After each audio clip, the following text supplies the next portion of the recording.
बेंगलोर में मीटिंग होने जा रही है, ये बहुत ही महत्वपूर्ण बैठक है एक तरीके से, क्योंकि संसद का जो मानसून सत्र है वो 20 तारीख से शुरू है। तो ये हर लिहाज से महत्वपूर्ण बैठक है, क्योंकि अगर आप देखेंगे, और इसमें खास बात जो सोनिया गांधी की मौजूदगी है उसके कारण समझने होंगे। इस बार संसद में राहुल गांधी नहीं होंगे, तो इस बार पूरी विपक्षी एकता को पूरे चैनलाइज करके पूरी मजबूती के साथ संसद में वो तमाम मसले जो सरकार जिनसे छुपना चाहती है और विपक्ष जो पूछना चाहता है, पहला सवाल, पहली बात तो ये। तो इससे पहले 17 तारीख को, जब ये 17 की शाम को डिनर दे रहे हैं कर्नाटक के सीएम, उसमें सोनिया गांधी भी मौजूद रहेंगी। उसके बाद 17 की शाम को मीटिंग होगी और 18 को पूरा दिन मीटिंग चलेगी, जिसके बाद प्रेस कॉन्फ्रेंस होगी। ये उनका पूरा शेड्यूल है। विपक्ष की जो पूरी तैयारी है वो 3-4 पक्षों पे बहुत महत्वपूर्ण है। पिछली बार का अडानी का इशू, जिसपे सरकार ने संसद में एक शब्द भी नहीं बोला था, और अब 14 अगस्त तक उसकी सुप्रीम कोर्ट के अंदर रिपोर्ट आई है सेबी की, एक वो महत्वपूर्ण मसला है जिसमें वो सरकार को घेरना चाहेंगे। दूसरा उससे भी महत्वपूर्ण मसला जो है वो है मणिपुर का मसला, जिसपे प्रधानमंत्री ने आज तक मुंह भी नहीं खोला, एक शब्द भी नहीं बोला। मणिपुर में जिस तरह के हालात, उसके अलावा जो ईडी के दुरुपयोग की बात है, आपको कल्पना कर सकते हैं कि जिस अजीत पवार को, जिसको लेकर के, शरद पवार को लेकर के प्रधानमंत्री जी ने 8 दिन पहले ये कहा था कि 70,000 करोड़ के इन्होंने घपले किए हैं, और उसके बाद अजीत पवार को ईडी बुलाने की बजाय पूछताछ के लिए राजभवन में बुला लिया जाता है शपथ के लिए उप मुख्यमंत्री की। और आज जब हम बात कर रहे हैं तो वो केंद्रीय गृह मंत्री से मिल रहे हैं अजीत पवार, अपनी सरकार में जो उनके मिनिस्टर्स हैं उनके बारे में कैबिनेट की मोल भाव के।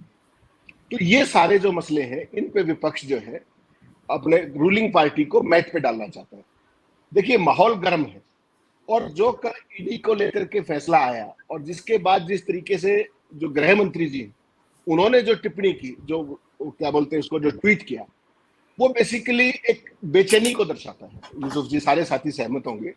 देखिए, ना तो ईडी गृह मंत्रालय के अंडर आती है, ईडी तो वित्त मंत्रालय का पार्ट है, तो गृह मंत्री जी को उस पर कमेंट करने की कोई बात नहीं थी।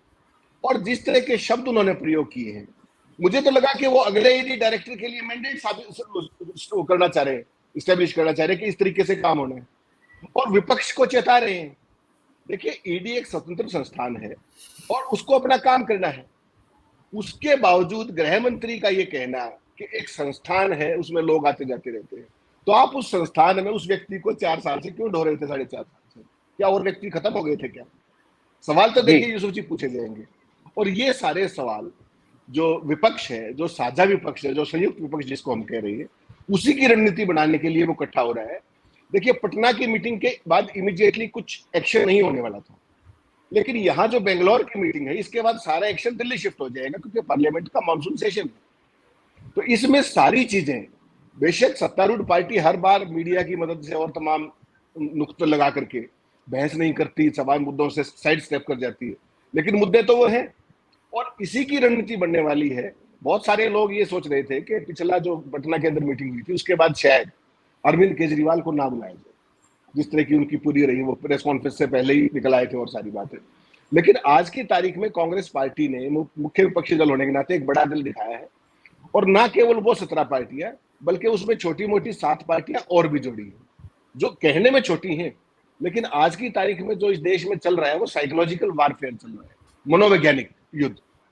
और विपक्ष को ये अच्छे से पता है कि पिछली बार जो 2019 में Modi ji was at his ever best और BJP was at its ever best, उसके बावजूद भी विपक्ष के पास 62% वोट थे और मोदी जी और उनके सहयोगियों के पास 38% वोट थे। इसी पे सारा गेम है। और आप कहेंगे पटना की मीटिंग के बाद क्या बदल गया है? पटना की मीटिंग के बाद बहुत कुछ बदला है। अब शरद पवार बहुत भारी बड़े शत्रप थे जो आप पटना की मीटिंग के अंदर की बात करेंगे। आज उनकी शक्ति 1/4 रह गई है उनके अपने भतीजे के कारण। जिन लोगों को वो लेके गए थे वो आज दूसरी तरफ बैठे हैं बीजेपी के साथ, प्रफुल्ल पटेल टाइप के लोग, अजीत पवार भी थे वहां पर। और एक स्थिति ये नेगेटिव है विपक्षी एकता के लिए, और दूसरी क्योंकि एनसीपी टूटी है, और दूसरा उसमें एक पक्ष मजबूत ये हुआ है कि जो जिस तरीके से पंचायत चुनाव जो बंगाल में बहुत महत्वपूर्ण माने जाते हैं, उनको एक तरीके से स्वीप करके ममता बनर्जी आ रही है। तो इस सारे खेल के अंदर विपक्ष की जो आवाज है वो और बुलंद होने की उम्मीद है, और वो तत्काल उसका प्रभाव संसद के सत्र में दिखेगा। इमीडिएट बात जो 20 तारीख को शुरू हो रहा है, उससे पहले कांग्रेस अपनी रणनीति बढ़ाई रही है 16 तारीख की मीटिंग में। 17-18 को ये बेंगलोर में मीटिंग है, केवल 19 का ब्रेक है, 20 तारीख से पार्लियामेंट का सेशन है। तो ये सारी चीजें देखने में आएंगी। और इसमें बीजेपी के साथ सबसे बड़ा संकट क्या है कि उनके पास तमाम चीजों का जवाब नहीं है। अडानी के ऊपर उन्होंने ना पिछली बार बोला, इस बार भी आपको क्या लगता है बोलेंगे वो?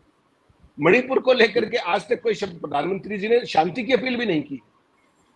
तो ये सारे तमाम मसले हैं जिन पर विपक्ष एकजुट होकर एक रणनीति बना करके, और जो दिल्ली का जो विधेयक है, जो दिल्ली में जो ब्यूरोक्रेसी को लेकर के जो जो अध्यादेश लाए, उसके बाद जो विधेयक आने वाला है, देखिए कांग्रेस निश्चित तौर पे उसका समर्थन तो कर ही नहीं सकती, किसी भी रूप में नहीं कर सकती। लेकिन उसमें इंटरेस्टिंग बात एक और भी है जिसपे केजरीवाल को भी समझना पड़ेगा कि क्या कांग्रेस के विरोध से या संयुक्त विपक्ष के कारण क्या वो बिल रुक जाएगा क्या? तो आज का संख्या बल ये नहीं कहता, तो केजरीवाल को भी he will have to come to terms कि जो वस्तु स्थिति है, जो रियलिटी है, संख्या बल में कोई किसी के, वो तो सामने है, प्रैक्टिकल है, गणित है, 2+2 4 है। तो इन सारे बीचों बातचीत के बीच में सोनिया गांधी का वहां मौजूद होना, चूंकि राहुल संसद में एब्सेंट होंगे और सोनिया गांधी का जो तजुर्बा है यूपीए को 10 साल चलाने का, और उससे पहले भी विपक्षी एकता को एक तरीके से पायलट करने का, वो निश्चित तौर पे इस पूरे मुहिम को ना केवल एक मजबूती देगा, बल्कि जो चिटपुट कंफ्यूजन है उनको दूर करने की सोनिया गांधी चैंपियन भी रही। तो इस पूरे मामले में विपक्ष के जो मजबूती है वो कहीं ना कहीं सत्ता पक्ष के लिए एक तरीके की चिंता होगी। और मुझे लगता है कि ये जो संसद का सत्र है ये भी काफी ना केवल चुनौतीपूर्ण होगा बल्कि रोचक भी होगा। इसको देखते हैं किस दिशा में चुनाव की तरफ सरकार बढ़ती है। ये है।